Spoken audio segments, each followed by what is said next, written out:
Well, howdy, folks. Scott here with you guys. So this is it's late at night. It's late Monday night, and I was going to wait and do a video in the morning because I know that right now YouTube is updating itself or whatever it does. But I felt that I needed to make a video pronto, and that means right now, because I needed to express, pardon me, my outrage at the audience there in Minneapolis, Minnesota, the Target Center.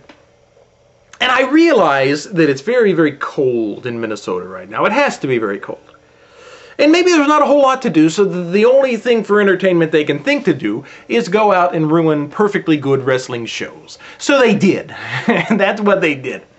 They chanted the wrong things at the wrong time. They cheered for the bad guys, and they continually chanted boring. Now, this is Minnesota, the home of a prairie home companion, all right? And they say that this is boring? I mean, really? I enjoy a prairie home companion from time to time, but in comparison, there's no comparison. So that's that. Now, the host was Mike Tyson, Iron Mike Tyson, as we call him. And he comes out, and my first thought is, now, he looks good. He looks together. He looks stable, not crazy. He looks, that tattoo on his face. At first glance, it seemed that the tattoo has faded a little bit. And I thought, is he getting that tattoo removed? Because that would be a perfect sign that he's not crazy anymore, removing the tattoo. But anyway, we'll talk in a moment about Mike Tyson's sanity. But he comes out. They rehash the situation from '98, and out comes Sheamus, who says something dumb. Out comes Cena, Orton, Kofi, and they all say they want a chance to be number one contender, to go after the title at the Royal Rumble. Here's my problem. First problem is that when Kofi gets his moment on the mic, the crowd starts chanting, "Randy, Randy." Guys, this is Kofi Kingston's moment, all right? And Randy's a bad guy, so we don't chant for him. So that bothered me. But anyway, Sheamus says he wants to take the Rumble off. He doesn't want to defend at the Royal Rumble. And I thought that it was serious. And I thought, well, this is just perfect, I said. Because it's been my theory for quite some time. Well, for a month anyway. The WWE knows that they made a mistake in pushing Sheamus the way they did, in giving him the title shot, and in giving him the title. They realized that it was a bad move pretty much all the way around, but instead of admitting that they were wrong, I have a funny feeling they're going to continue to stand by Sheamus, who, in my opinion, completely lackluster, completely uninteresting, and unable really to pull off the let's say mic skills, salesmanship, showmanship that it takes to be a really good champion. And that's something that has turned me on to John Cena in recent months and years or whatever. He can make you care. Sheamus can't make us care. So when Sheamus said he was going to sit the Rumble out, I thought it was really going to happen until Mike Tyson says, "No, sir, I'm not going to let you do that. Nobody's doing that with me, all right?" That was uncanny, wasn't it? How perfect that was. But anyway, it's going to be a triple threat match. Orton, Kofi, Cena, whoever wins, the number one contender. Now we move on. Oh, okay. So, moving on, and I'll skip ahead over some things. Alicia Fox beats Kelly Kelly. We get to see Cena at the parade, which are just, at the parade. Easter Parade, one of my favorite songs of all time. Maybe at Easter I'll sing it. I'll get the old ukulele out and we'll sing some Easter Parade. Something to look forward to. Okay, so Legacy comes out. Ooh, Royal Rumble fever. Everybody's got Rumble fever, and it was everybody thinks they're going to win it. Carlito even thinks he's going to win it, and I just want to say, buddy, not a chance in hell.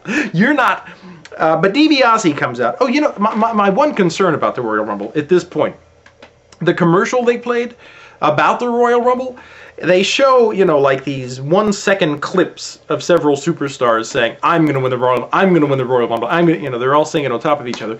Then one guy doesn't say it, but they show his face for a good 5-6 seconds, and he's just, you know, fuming or whatever he does, and it's Triple H. And I'm thinking, oh no, I don't want Triple H to win. It makes you wonder, what are their plans for Triple H? After all, if Michaels is doing his Undertaker thing, if that works out, what is Triple H going to do? Hey, I know, let's make him... That's, yeah, I could, and I don't dislike Triple H, but I just don't like anybody who hogs everything. Which, in my opinion, is the source of the Cena hatred that's out there. But I digress. We'll talk about that some other time. Oh yeah, so anyway, Bourne and Henry have now teamed up, which is bad because for whatever reason, Mark Henry has begun sucking the excitement out of everything. He and MVP, while I do like both of them, or I was liking Henry, now I'm really apathetic, but you know, they were both people that I like until they were teamed together. Now, you know, and Bourne. You know how I feel about Bourne. I think I've been more than clear. But tonight with Mark Henry, no, nothing there. And, you know, that's kind of sad. But anyway, Legacy gets the win, right? Yeah. So Shawn Michaels wants to, now I got to start talking really fast. Shawn Michaels would like to he would like to apologize to Tyson and make amends like he did with Bret Hart. Well, Mike Tyson wants none of that. In fact, he says he wants to punch out Shawn Michaels again. Now, all of a sudden, I see that this is no longer fading, and it's not just, you know, bold again, but it's pulsating. Because I think that's what happens. The crazier he gets. So yeah, he seems pretty crazy again. Tyson does. And Tyson and Jericho will face DX. Tyson obviously still angry at DX. If Tyson and Jericho win, Jericho gets to come back on Raw. Now, we move on. Swagger was extremely annoying with this whole thing. Santino was funny. Looks ridiculous, though, which I like, but I mean, that shows how committed he is to his art. If he'll look so... Okay, Orton, Cena, Kofi. Once again, the audience chants... They start chanting Randy, Randy, Randy again when they shouldn't, and it upset me. But Legacy distracts the referee and does some little shenanigans, and Orton wins. It's going to be Orton versus Sheamus at the Royal Rumble, which to me is an odd pairing. Does anybody think that Randy will be turned face anytime in the foreseeable future? Just wondering. I think when he is turned face, it will be a very big thing, because I think that he is able to, you know, command enough, whatever. So we're moving on. Time is growing short. Mike Tyson threatens Hornswoggle. Talk about crazy. He threatens to pull out Hornswoggle's entrails. I don't know if he says entrails, but that's what he meant. He says, I'm going to put my fingers up your nose, and I'm going to pull your brains out and wrap them in newspaper and slam them against the window like silly putty. That's crazy. That is crazy. You don't even need a window for silly putty. I don't know what he's talking about. Something's wrong with Mike Tyson. Again, wow. That's how you know to stay away from him. So anyway, more boring chants when The Miz and MVP do their little, you know, dueling promos.